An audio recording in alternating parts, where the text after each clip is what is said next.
¿Le gustan las adivinanzas? A ver, le voy a hacer algunas para ver qué tan bueno es usted. Primera adivinanza. Van siempre en la sopa, pero nunca has de comerlos. No, el plato y la cuchara. Otro más. No muerde ni ladra, pero tiene dientes y la casa guarda. ¿Qué es? ¿Qué? No, la llave. Tiene dientes. Otro más. ¿Qué cosa es? Cuanto más le quitas, más grande es. ¿Ah? La comida. El hambre.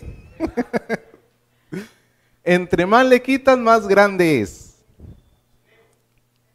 No. Un hueco. Es interesante ver cómo funcionan las parábolas, las adivinanzas, ¿no?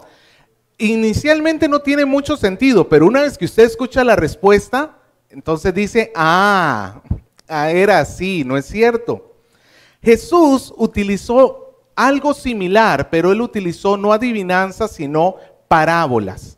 Hoy vamos a ver entonces el uso que hizo Jesús de las parábolas, cómo las utilizó tanto para bendecir a la iglesia como para traer juicio sobre los incrédulos. Y esa es la forma del mensaje de hoy. Yo no estoy llevando hoy una secuencia, por ejemplo, siempre como hacemos, versículos del 1 al tal, es el primer punto, versículos del 2 al tal, el segundo. No, esta vez vamos a seguir una secuencia de ideas. Vamos a ver por qué Jesús enseñó con parábolas y luego vamos a ver cómo estas parábolas sirven para bendecir y para juzgar a la vez. Amén. Bien, comencemos entonces viendo el primer punto que yo he titulado de la predicación a las parábolas. ¿Alguien se recuerda el contexto en que venimos hablando después del capítulo 3, los últimos sucesos? ¿Qué fue lo que sucedió? Ajá. Ok. ¿Se acuerdan de un suceso que pasó de que algunos lo llamaban loco y otros lo llamaban endemoniado? ¿Sí? Cuando la blasfemia del Espíritu Santo y todo esto ya va hilando pensamientos. Venimos de un pasaje donde Jesús ha recibido abiertamente el rechazo de los fariseos y de los escribas. Ellos han acusado a Jesús de ser un endemoniado. Ahora en el capítulo 4 comienza diciendo que Jesús va hacia el mar y se va a la orilla del mar, y para que no sea diferente, hay una gran multitud que se reúne alrededor de Jesús a tal punto que él tiene que subirse en una barca para poder poner algo de distancia entre él y la multitud. Y dice que comienza entonces a enseñarles. Pero esta vez no hay milagros.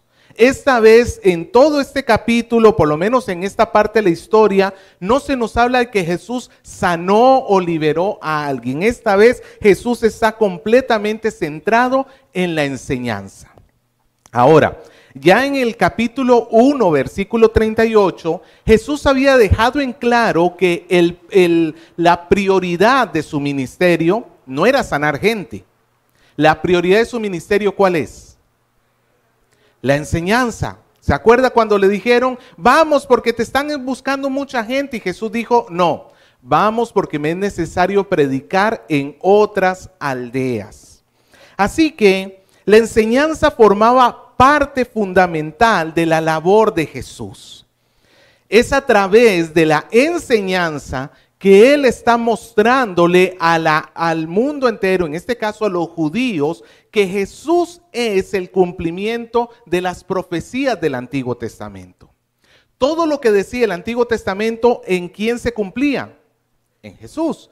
¿Y cómo las personas descubrían eso? No por medio de milagros, sino por medio de la enseñanza. Pudiéramos decir, como bien lo dijo Pablo, que el ministerio de Jesús se resume en esta simple frase. Creo que Gerson me quedé sin sin comunicación. Si usted ve 2 Corintios capítulo 5 versículo 19, nos dice Pablo que Dios estaba reconciliando en Cristo al mundo. Ese básicamente es el resumen del ministerio de Jesús. La presencia y el mensaje de Jesús estaban allí en medio de los judíos para que ellos pudieran recibir el perdón de sus pecados. Ahora, cuando nosotros hablamos sobre la reconciliación con Dios, y a mí me ha pasado cuando evangelizo, muchas veces podemos dar la idea de que Dios está como desesperado porque el hombre le haga caso. Algo así como, por favor, ven a Cristo. Por favor, ven a Él, porque a final de cuentas Diosito está muy solito solo. Diosito está muy solito sin ti. Dios te necesita. Como si Dios fuera un niñito en el parque que está llorando porque no juegan con Él. Pero ese no es el sentido del mensaje. No es que Dios gana porque la gente crea en Él. No es como que Dios esté más completo o mejor porque nosotros pongamos nuestra fe en Él.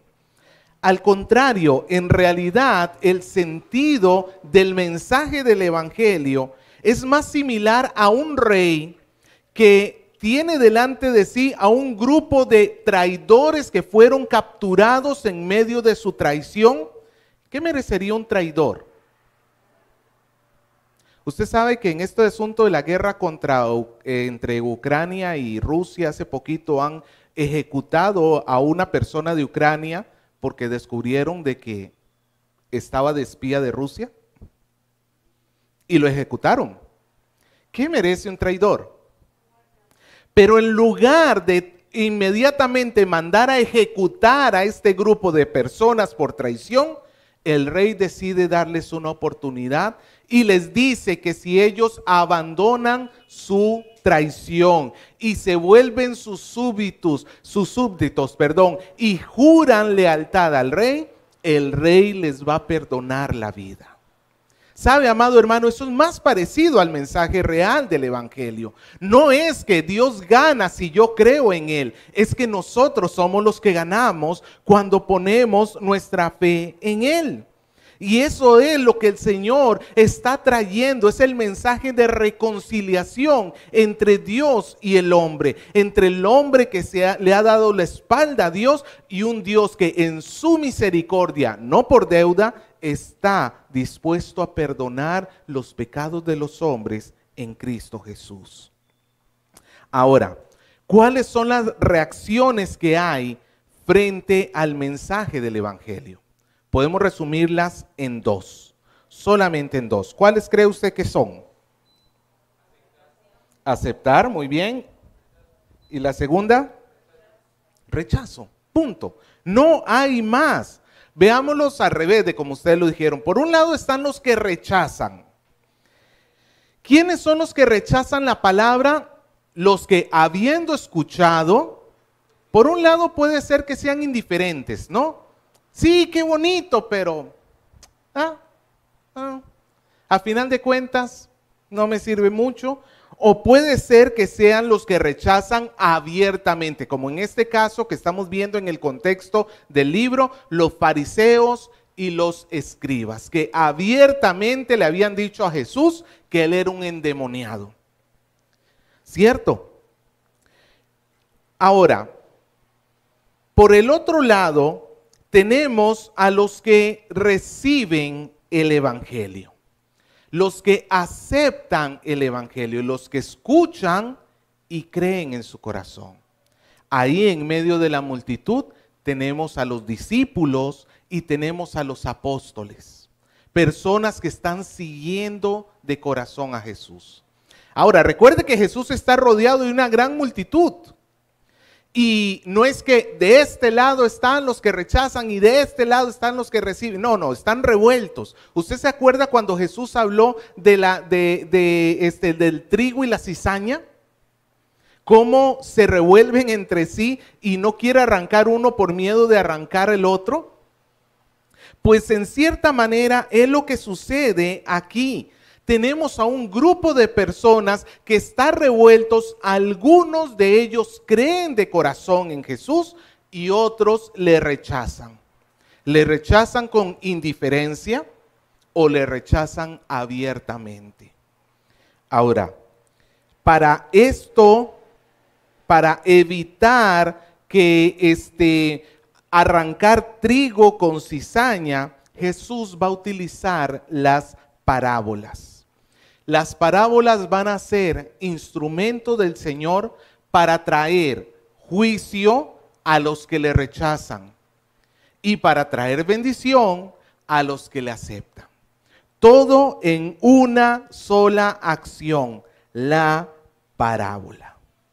¿Qué significa parábola? Literalmente parábola significa poner dos cosas juntas. Es como cuando tú ves al bebito recién nacido y dices, es igualito al padre. ¿Por qué puedes compararlo con el padre? No es cierto, no lo podías hacer mientras estaba en el vientre.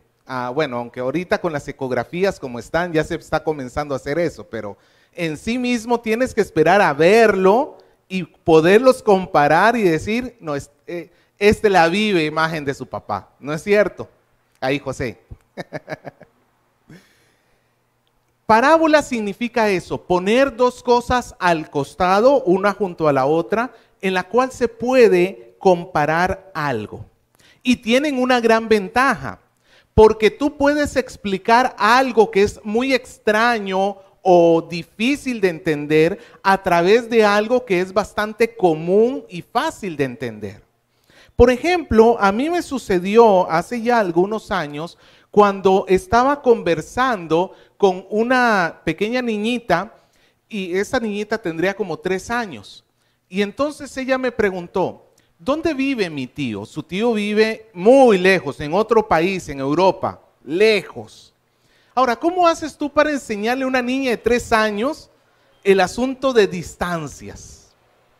No es fácil, yo no le puedo decir, ¿sabes qué? Tienes que viajar durante, no sé, 10,000 kilómetros para llegar. ¿Qué va a entender una niña de 3 años sobre kilómetros?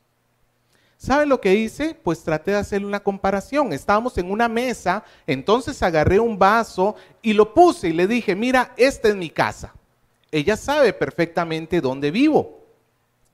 Y le dije, y esta es tu casa, y lo puse el otro vaso bastante cerca. Ella no vive muy cerca mío, vive en otro distrito, en Lima, pero ella sabe que para venir de su casa a mi casa tiene que viajar en carro algo de tiempo.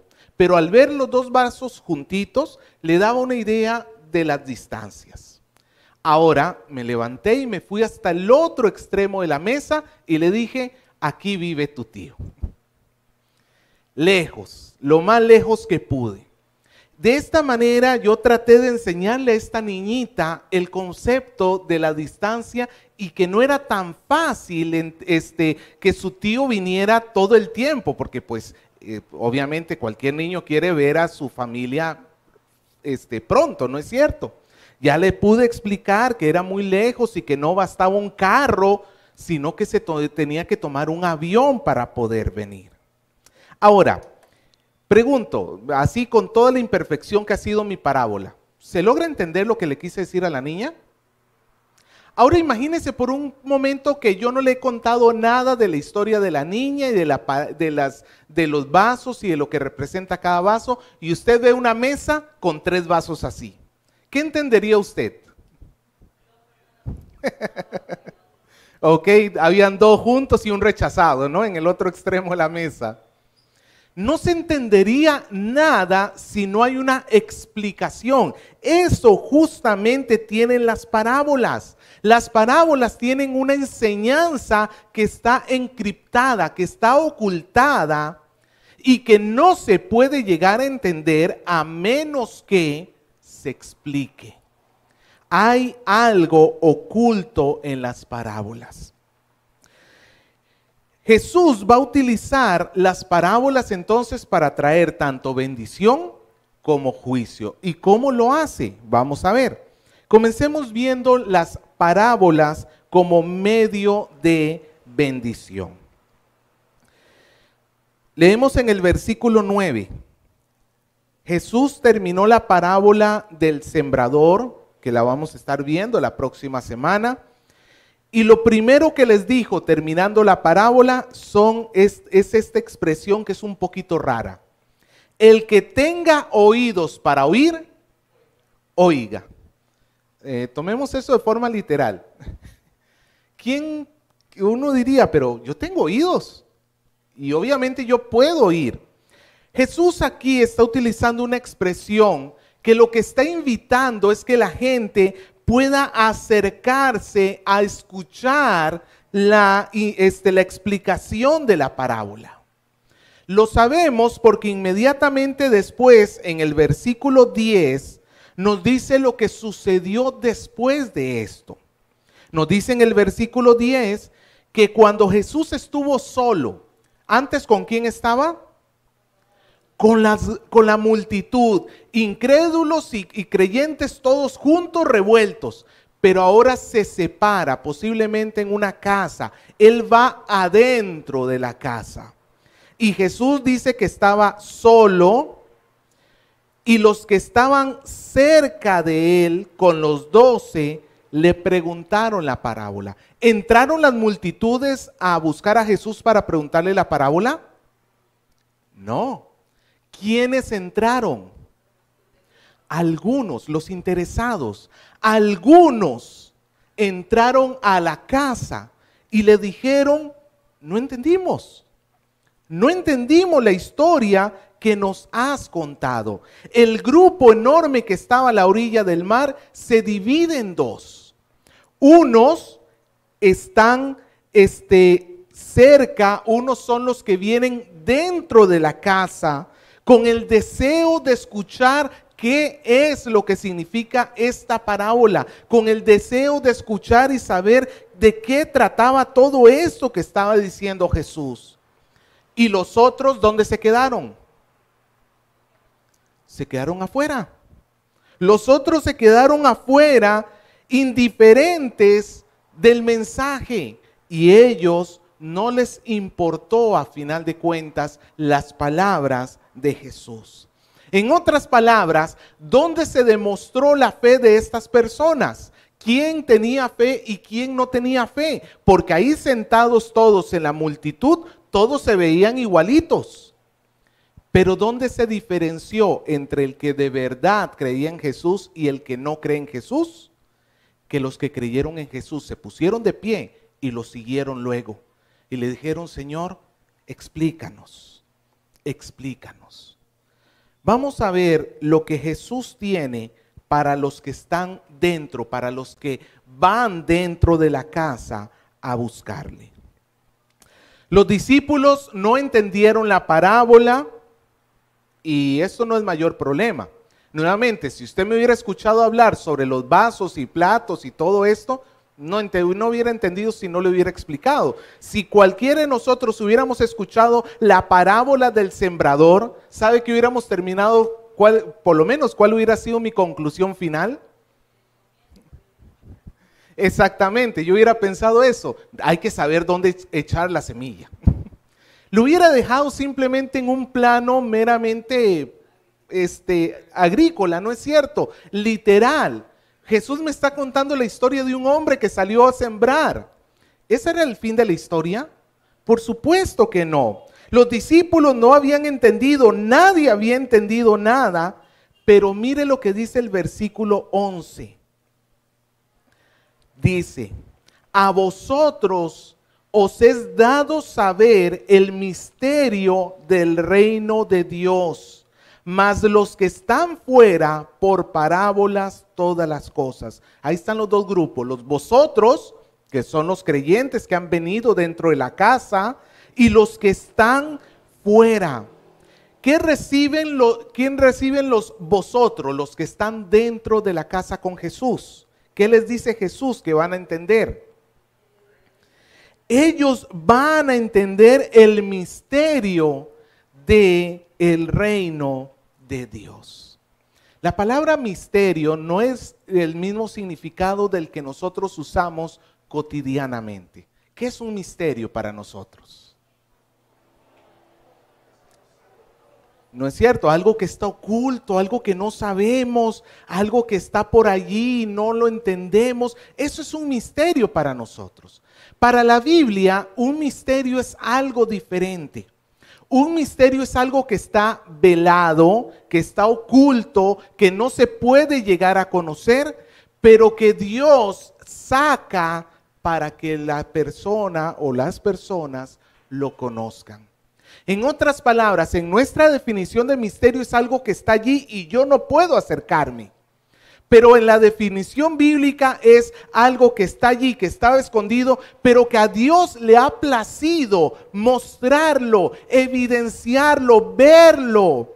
Es algo que tú nunca hubieras llegado a entender por tu propia cuenta. No se entiende por medio del método científico, observando, viendo, analizando. No, es algo que si Dios no lo hubiera sacado a luz, simplemente la humanidad no lo hubiera podido entender. Tenemos, por ejemplo, el misterio del hijo de Eva que viene a aplastar la cabeza de la serpiente. ¿Se acuerdan? Génesis 3:15, que Dios dijo que el hijo de la mujer iba a aplastar la cabeza de la serpiente. Y eso quedó ahí como un misterio. Pero poquito a poquito Dios comenzó a revelar más sobre la identidad de esta persona. Mostró en Génesis 12 que no iba a ser de cualquier nación. ¿De qué nación iba a nacer este hijo de la mujer? Judío, descendiente de Abraham, que iba a traer bendición a todas las familias de la tierra. Y más adelante, de entre todas las tribus de Israel, el Señor dijo en segunda de Samuel, capítulo 7, perdón, capítulo 12, no, sí, capítulo 7, perdón, que el hijo de la mujer, que era el hijo de Abraham, iba a ser también el hijo de David, reduciendo todavía más a la tribu de Judá y específicamente a la casa de David. Pregunto, ¿en Jesús se cumple todo esto? Claro, Él es el hijo de la mujer, Él es el hijo de Abraham, Él es el hijo de David. Cuando Jesús aparece en escena, el misterio es revelado. Los hombres, y en este caso los judíos, pueden ver que Jesús es el cumplimiento de este misterio. Ahora, es algo que no se puede entender fácilmente. Todos acá tenemos en mayor o menor medida algún tipo de preparación en cuanto a nuestros estudios, ¿no es cierto? Quizás algunos hemos llegado por un lado, quizás otros hemos llegado por otro lado, pero esto no importa de qué tanto sepas tú. No importa si tú eres un nivel top o de repente simplemente apenas te la juegas con una u otra cosa. El problema no es cuánto sabes tú en cuanto a conocimiento. Acá el asunto es que Dios revela, Dios enseña, Dios muestra. Y lo maravilloso de todo esto, vuelva a leer el versículo 11 conmigo. Mire lo que dice el versículo 11. A vosotros os es dado saber ¿qué cosa? El misterio del reino de Dios. No dice que tú lo vas a descubrir. Observe, tú eres pasivo en esta oración o los discípulos son pasivos en esta oración. No nos dice y ustedes van a descubrir lo que Dios tiene para ustedes. Al contrario, dice a ustedes os es dado a saber. ¿Quién es el que revela al pueblo de Dios? El mismo Dios. El mismo Dios se preocupa de que los suyos entiendan lo que deben entender acerca del reino de Dios. Por eso, amado hermano, es que usted tiene que estar feliz. No es por su nivel de conocimiento. A ti no te importa si de repente no llegaste a terminar secundaria, universidad o lo que sea. Eso no es en sí mismo primordial para entender el reino de Dios, porque el Señor lo revela no por capacidad intelectual, sino porque esa persona tiene al Espíritu Santo en sí mismo. Esto nos trae tranquilidad porque nos asegura que las parábolas, que todo lo que el Señor ha escondido para juicio de otros, para nosotros va a ser fácilmente visible. ¿No te ha sucedido que de repente hablando con una persona inconversa, tú le tratas de explicar algo que para ti se te hace muy claro del evangelio y esa persona no lo entiende para nada? Es como si tuviese un velo en su rostro que no le permite ver. ¿Tú crees que eso es por tu capacidad? No, sí, pastor, porque yo me saqué un 20 en el instituto. No, amado hermano, no te estoy desanimando para que intentes los 20, no. Sí, tienes que tratar de ser excelente en tus estudios, pero no es eso lo que te da la capacidad. Es Dios. Mira el versículo 33 y 34. Y con muchas parábolas como estas les hablaba conforme a ¿qué? A lo que podían oír. En otras palabras, el Señor tenía cuidado de que cada uno recibiese lo que podía oír. Versículo 34. Y sin parábolas no les hablaba, aunque a sus discípulos en particular les declaraba ¿qué cosa? Todo. Quiero que observe que la palabra de Dios es clara. La bendición de la palabra de Dios para nuestra vida, para nosotros, para si tú eres creyente, para ti que estás en Cristo Jesús, ¿el Señor se reserva algo? No.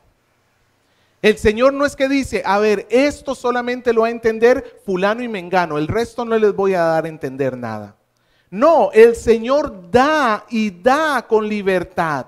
Recuerde lo que nos decía Santiago, si a alguno es falta de sabiduría, pídala a Dios. El Señor se complace de que su pueblo reciba la palabra, así esté encriptada por medio de estas parábolas. En Juan 14, 26, el Señor poco antes de partir de este mundo dijo, mas el Consolador, el Espíritu Santo, a quien el Padre enviará en mi nombre, Él os enseñará todas las cosas y os recordará todo lo que os he dicho.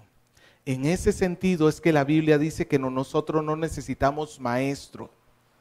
No en el sentido de que, no, ya ve, pastor, yo no voy a casa de oración porque yo no necesito maestro. No. En el sentido de que no necesitamos a alguien que ilumine nuestro interior en sí mismo. Porque el que ilumina nuestro interior, ¿quién es? El Espíritu Santo. Yo necesito un maestro que me ayude a entender, por decirlo así, pero el maestro va a llevarme el conocimiento hasta mis oídos. Pero ¿quién es el que va a iluminar mi corazón? El mismo Espíritu Santo. Y usted, si es creyente, lo tiene y la palabra de Dios es bendición para su vida. Mala idea entonces no haber leído la palabra en toda la semana, ¿no es cierto? Todo lo que nos estamos perdiendo, pero eso lo dejamos para la aplicación final. Pero por el otro lado, las parábolas también funcionan para traer juicio. Tercer punto, las parábolas como instrumento de juicio. Es curioso que una sola cosa pueda causar dos efectos diferentes. Y quizás alguno diría, pero ¿cómo es posible? No es fácil de imaginarlo. Imagina el sol.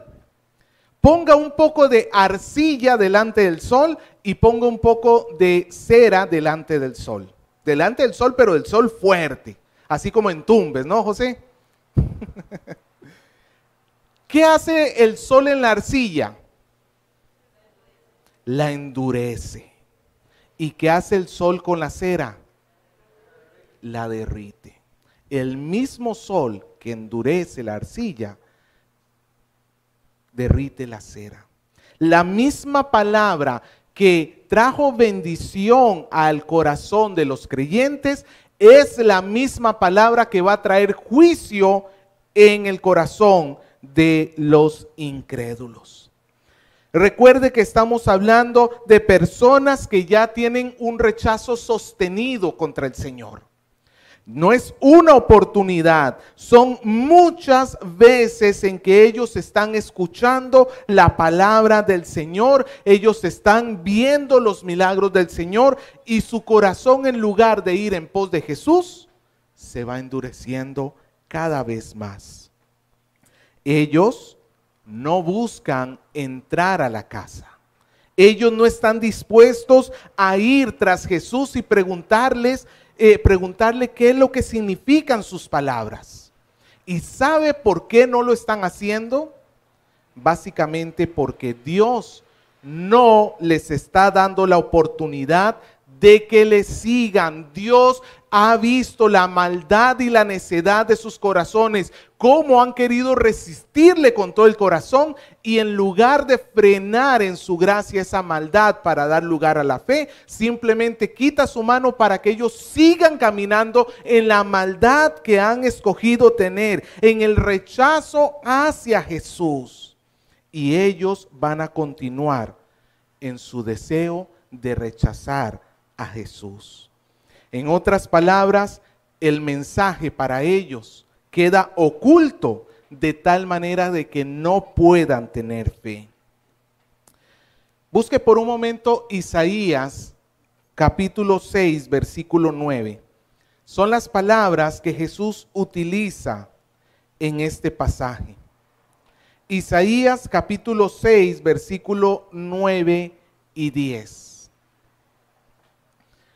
La palabra de Dios dice, está hablando el Señor con el profeta y le dice esto: anda y di a este pueblo, a Israel, oíd bien y no entendáis, ved por cierto, mas no comprendáis, engruesa el corazón de este pueblo y agrava sus oídos, ciega los ojos para que no vean con sus ojos, ni oigan con sus oídos, ni con su corazón entienda, ni se convierta, ni haya para él sanidad. El pueblo de Israel está rechazando al Señor. Lo estamos viendo en Reyes, ¿no es cierto? Cómo constantemente el pueblo de Israel, en lugar de ser fiel a Dios, ¿qué es? Infiel. El corazón del pueblo quiere alejarse de Dios y Dios está mandando profeta tras profeta tras profeta. Llega el momento en que el Señor dice: basta ya. Ya no va a haber oportunidad para el arrepentimiento. Dios va a enviar a su profeta al pueblo, pero esta vez va a llevar un mensaje encubierto, un mensaje encriptado, de tal manera que ellos van a escuchar el mensaje, pero no van a entender nada de lo que está diciendo el Señor. Ellos no van a poder entender el mensaje, y como no hay entendimiento, no hay arrepentimiento.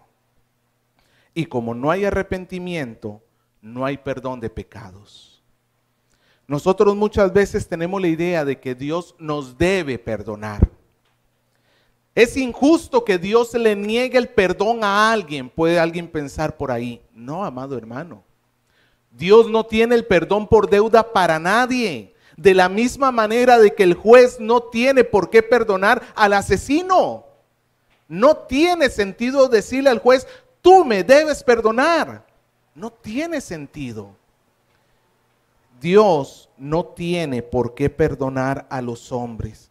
Y cuando el hombre se obstina en su necedad, Dios, en lugar de darle su gracia, lo que va a hacer es permitir que su corazón se siga endureciendo.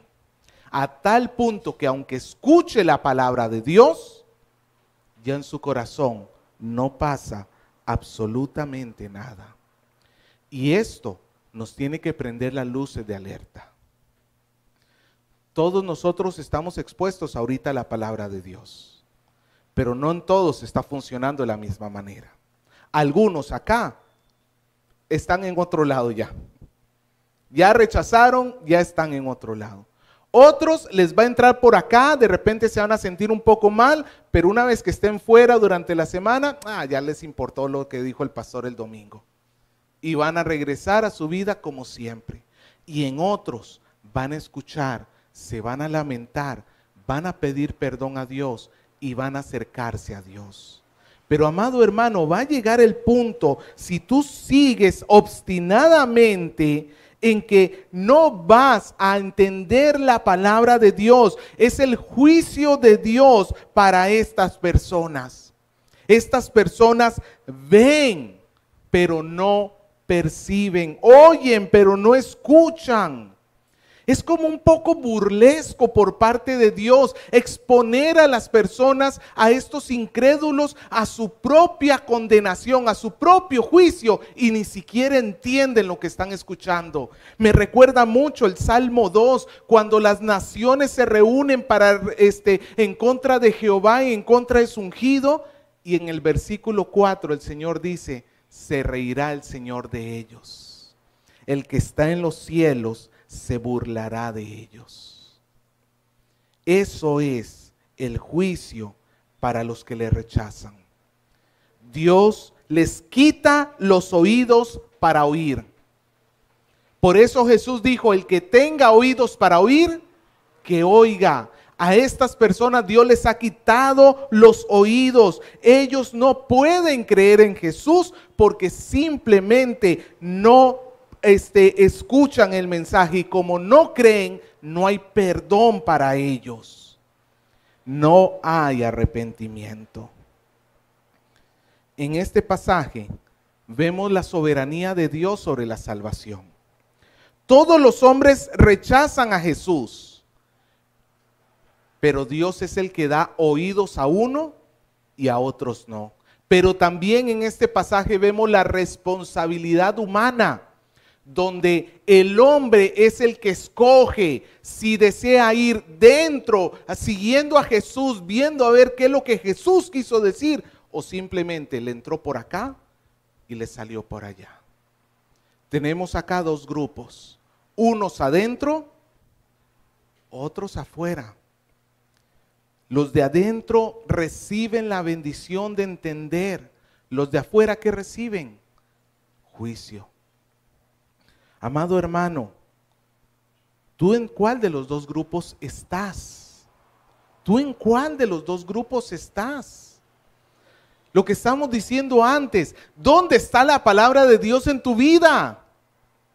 Si tú hoy has tenido que buscar por toda la casa para encontrar tu Biblia y la encontraste exactamente en el mismo lugar donde la dejaste el domingo pasado, estás en graves problemas. Si tú en toda la semana no te interesó tener oración, no te interesó buscar de Dios, no te interesó conocer más al Señor, estás en graves problemas, porque ese no es un síntoma de un verdadero seguidor de Cristo. Los que están en Cristo van hacia Él. Pastor, pero yo no entiendo muchas veces lo que leo. ¿No es justamente lo que le pasó a los discípulos? Pero el Señor no les reclamó, el Señor no les dijo: ustedes obstinados, ¿cómo me cansan? No, el Señor se puso a explicarle la parábola. Amado hermano, Dios se complace de que nosotros, aunque no entendamos, estemos buscando, estemos leyendo, estemos orando. No utilices la falta de entendimiento como una excusa para disfrazar la dureza de tu corazón. No la utilices. No uses el trabajo, los quehaceres, que mis hijos, que esto, que lo otro. No lo utilices. Es mejor, amado hermano, hoy ponernos a cuentas con el Señor y decirle: Señor, yo he estado siendo como estos fariseos, como estos hombres que a final de cuentas no les importó lo que tú tenías que decir. Yo he sido como ellos, pero te pido perdón. ¿Qué crees que va a hacer el Señor con una persona que le pide perdón de corazón? ¿Crees que lo va a dejar afuera? No, amado hermano. Es más, si tú hoy te estás sintiendo desafiado, te estás sintiendo mal al ver tu vida espiritual, déjame decirte que eso es un buen síntoma. Porque el único que nos da oídos para oír, ¿quién es? El Señor. Pero si tú a final de cuentas dices, ¿qué me importa?